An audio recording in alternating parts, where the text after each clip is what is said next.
గుజరాత్లోని ప్రసిద్ధ శైవ క్షేత్రం సోమనాథ్ మందిరాన్ని ప్రధాని మోదీ సందర్శించారు. సోమనాథ్ మందిరంపై తొలి దాడికి 1000 ఏళ్లైన సందర్భంగా నిర్వహిస్తున్న సోమనాథ్ స్వాభిమాన్ పర్వలో మోదీ పాల్గొన్నారు. మందిరంలో ప్రత్యేక పూజలు చేసి ఓంకార మంత్ర జపంలో పాల్గొన్నారు.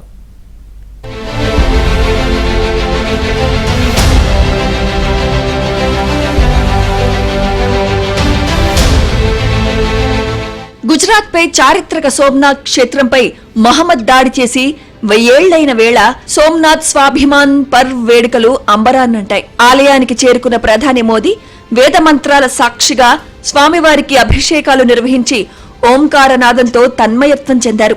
3000 డ్రోన్లతో ఆకాశమే క్యాన్వస్ గా సాగిన మెగా షోను వీక్షించారు. దేశ రక్షణ కోసం ప్రాణాలర్పించిన వీరుల స్మరణార్థం 108 అశ్వాలతో సాగిన శౌర్య యాత్ర పీఎం పర్యటనలో హైలైట్ గా నిలిచింది.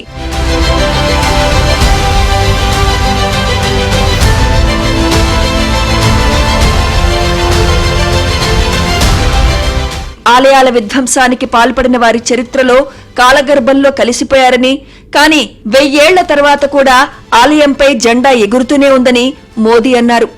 ఆలయ పునర్నిర్మాణాన్ని అడ్డుకునే కుట్రలను ఐక్యంగా తిప్పికొట్టాలని పిలుపునిచ్చారు. 1000 साल पहले तब वो आतताई सोच रहे थे कि हमें जीत लिया, लेकिन आज 1000 साल बाद भी सोमनाथ महादेव के मंदिर पर फहरा रही ध्वजा पूरी सृष्टि का आह्वान कर रही है कि हिंदुस्तान की शक्ति क्या है, उसका सामर्थ्य क्या है. అనంతరం రాజ్కోట్ లో వైబ్రెంట్ గుజరాత్ ట్రేడ్ షోను ప్రారంభించిన ప్రధాని మోదీ పారిశ్రామికవేత్తల్లో జోష్ నింపారు. 16 దేశాల ప్రతినిధుల సమక్షంలో 1000 కోట్ల పెట్టుబడులే లక్ష్యంగా ఈ షోను నిర్వహిస్తున్నారు. స్టార్టప్లు, డిజిటల్ లావాదేవీలు, పాలోత్పత్తిలో భారత్ గ్లోబల్ లీడర్ గా ఎదిగిందని మోదీ స్పష్టం చేశారు. కరువు కాటకాలను ఎదుర్కొన్న కచ్ లాంటి ప్రాంతాలు నేడు పట్టుదలతో అద్భుతాలు సృష్టిస్తున్నాయని మోదీ ప్రశంసించారు. भारत दुनिया की फास्टेस्ट ग्रोइंग लार्ज इकोनॉमी है. इन्फ्लेशन काबू में है.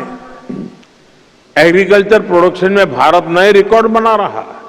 भारत मिल्क प्रोडक्शन में नंबर 1 है. जेनरिक मेडिसिन प्रोडक्शन में मामले में भारत नंबर 1 है. दुनिया में जो देश सबसे ज्यादा वैक्सीन बनाता है वो देश का नाम भारत है.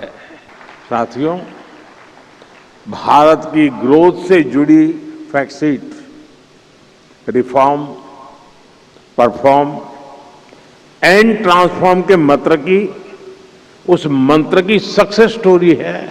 భారతదేశ ఆధ్యాత్మిక మూలాలను కాపాడుకుంటూనే మరోవైపు రాబోయే తరాలకు ఆర్థిక భరోసా కల్పించడమే లక్ష్యమని మోదీ పర్యటన చాటి చెప్పింది.